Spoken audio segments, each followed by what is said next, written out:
En tal dirección, dice Etchegoyen, como la diferencia entre el superyo arcaico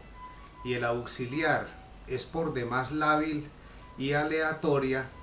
no pasará mucho hasta que el analizado encuentre en su fantasía o en la realidad motivos más que suficientes para recorrer esa distancia, con lo que el nuevo superyo quedará subsumido en el antiguo. El mismo Freud llegó a verse obligado en varios casos clínicos y con fines terapéuticos a batallar contra el superyo con el propósito de rebajar sus aspiraciones. Parafraseando a Lacan, se podría decir que el superyo arcaico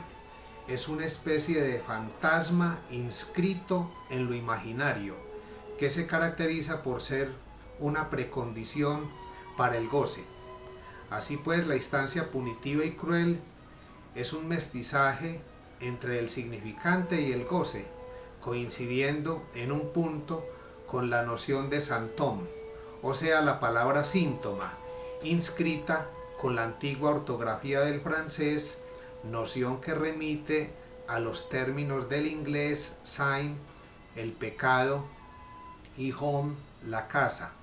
o también al francés saint, forma antigua de saint, santo, y de home, hombre, el cual anuncia la meta final de un análisis por medio de la reducción del goce, llamado por Freud displacer,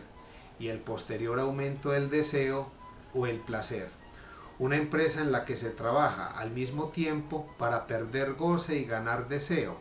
efecto que se transparenta en el pase y justifica, pese al costo de la experiencia analítica, el gran esfuerzo realizado durante años de análisis para, tras un largo rodeo, obtener un pequeño saldo de satisfacción incluido en el síntoma.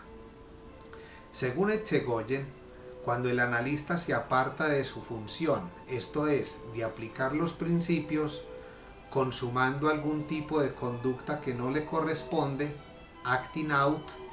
la inmediata y lógica reacción del analizante será incluirlo en la serie de sus objetos del superyo arcaico. En este punto, el analista queda inhabilitado. He aquí la importancia de que realice su análisis hasta el final y que haya experimentado el efecto terapéutico del desciframiento analítico por asociación libre, pues es de este modo como puede conducirse en la relación analítica de manera distinta a la de un juez acusador y culpabilizante. A esta altura es pertinente decir, basados en los dos criterios referidos por George Canguilhem en su texto Lo normal y lo patológico, que la cura del sentimiento de culpa como núcleo de la formación del psicoanalista no pasa, como criterio de normalidad en medicina, por el ideal del silenciamiento del síntoma ni por el promedio estadístico, ya que al final del análisis el sujeto no es sin inconsciente, sin síntomas y totalmente adaptado y conforme con la sociedad. Esta es la gran diferencia entre el analista, el cual no opera como el superyo arcaico del paciente, y los demás terapeutas, llámense psiquiatras, psicólogos, psicólogos clínicos o psicoterapeutas, pues ninguno de estos, al faltarles la experiencia del análisis con el respectivo desmonte del superyo, estaría en condiciones de adoptar durante años tal actitud en la relación con un paciente. La experiencia enseña que a lo sumo pueden imitarla durante un periodo relativamente corto, pero nunca durante un tiempo largo, constituyendo esto la verdadera prueba de fuego del analista. Extirpar al superyo antiguo como cáncer de la subjetividad encamina al sujeto simultáneamente por la senda del deseo y de la ley, lo cual conduce por el camino de la identificación al síntoma, no a la manera como se concibe en la IPA y en otros contextos por la vía imaginaria, sino como algo real, como un resto de la operación analítica.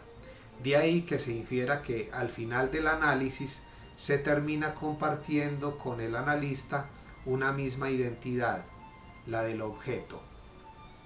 Por consiguiente, una cosa es practicar el psicoanálisis con carencias esenciales en la formación y otra muy distinta, ser psicoanalista. El analista por excelencia es el analizado y su final del análisis se ha dado justamente después de la caída de la instancia punitiva e implacable de su subjetividad, destitución subjetiva que lo pone en condiciones para recibir, como dice Colette Soler, a las víctimas del superyo capitalista, quienes a su vez son sujetos culpables que pueden por ello entrar en consonancia con el método psicoanalítico, el cual propende por la responsabilidad del sujeto. La reducción del sentimiento de culpa tiene por efecto curarse, en último término, de la depresión y la tristeza que corroe y aqueja al sujeto contemporáneo. La depresión es pensada por autores como Luis Iscovich, argentino, como un efecto de la pasión por la ignorancia. Por lo tanto, destituir la ferocidad imaginaria del superyo capitalista conduce a tramitar las manifestaciones de la depresión como el aburrimiento, el tedio, el desgano, la apatía, el desinterés y la tristeza propia del influjo de aquella instancia cruel, poniendo al sujeto al mismo tiempo en la senda del deseo y de la conquista de sus posibilidades. ¿Qué sucede cuando el paciente incorpora en su superyo, por la acción eficaz de la dirección de la cura orientada por principios, la actitud del analista? Que el superyo arcaico del paciente se modifica, adoptando con el yo una actitud menos tensa, y hace que éste no se sienta tan culpable. La cura del sentimiento de culpa, tal y como la hemos descrito en este trabajo, es merecedora de ser llamada con acierto y rigor clínica del fin de análisis, ya que permite evaluar en el pase los resultados terapéuticos del psicoanálisis puro como aquel que está dirigido a producir un psicoanalista. A diferencia de la psicoterapia de inspiración analítica o el psicoanálisis aplicado. En este sentido, el psicoanálisis puro, el cual es regido por principios, es el amo de los tres. El psicoanalista es quien no está adherido al ideal de malignidad, el cual está íntimamente ligado al superyo. Pues bien, así esté constituido el analista por lo que Riquet denominara simbólica del mal, no opera del lado de éste, ni en el consultorio, ni en la ciudad.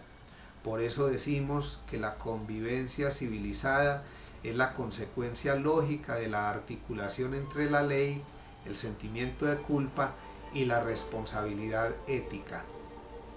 Un aspecto que pone en evidencia la cura del sentimiento de culpa, sin que ello coincida con el cinismo o la canallada perversa,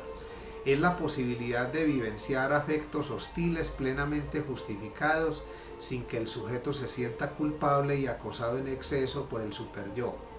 En la postura cínica o canalla, lo hemos dicho ya, el sujeto no se siente culpable.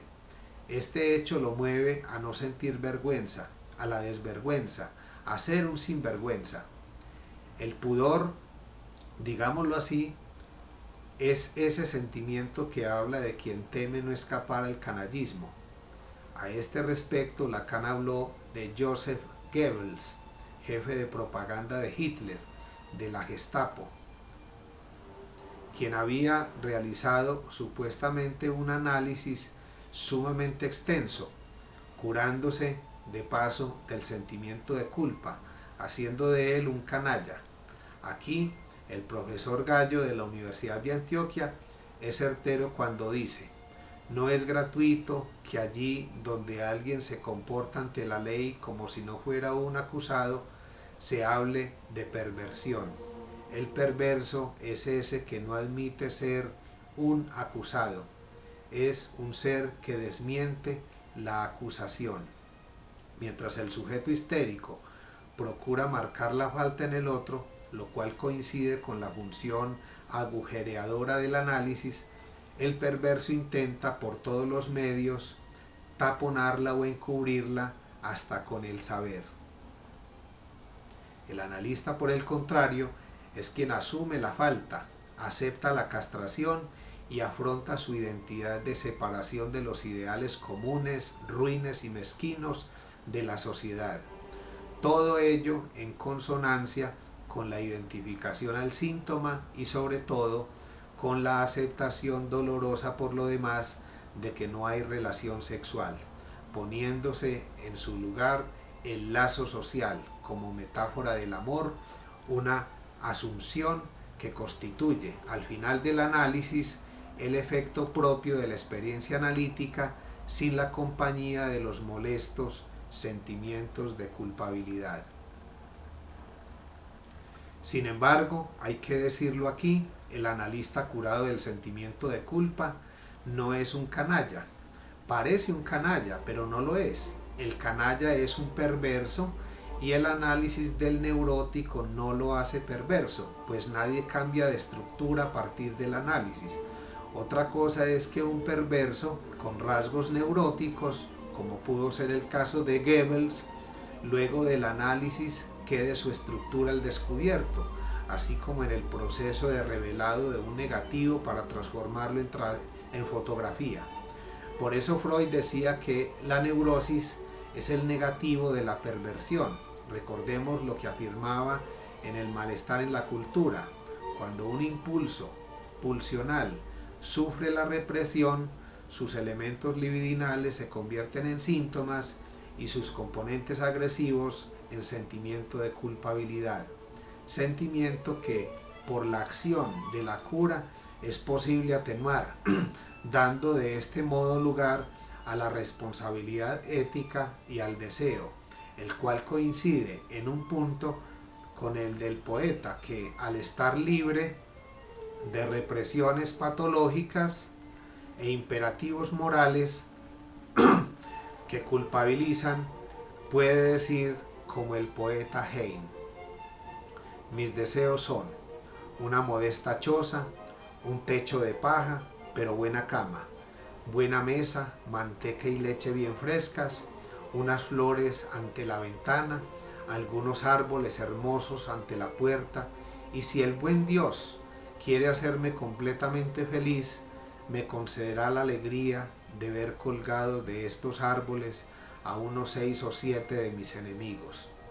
Con el corazón enternecido, les perdonaré antes de su muerte todas las iniquidades que me hicieron sufrir en vida. Es cierto, se debe perdonar a los enemigos, pero no antes de su ejecución. Es claro que una actitud así, en una mentalidad social como la nuestra, afectada por múltiples paradigmas judeocristianos que refuerzan el sentimiento inconsciente de culpabilidad,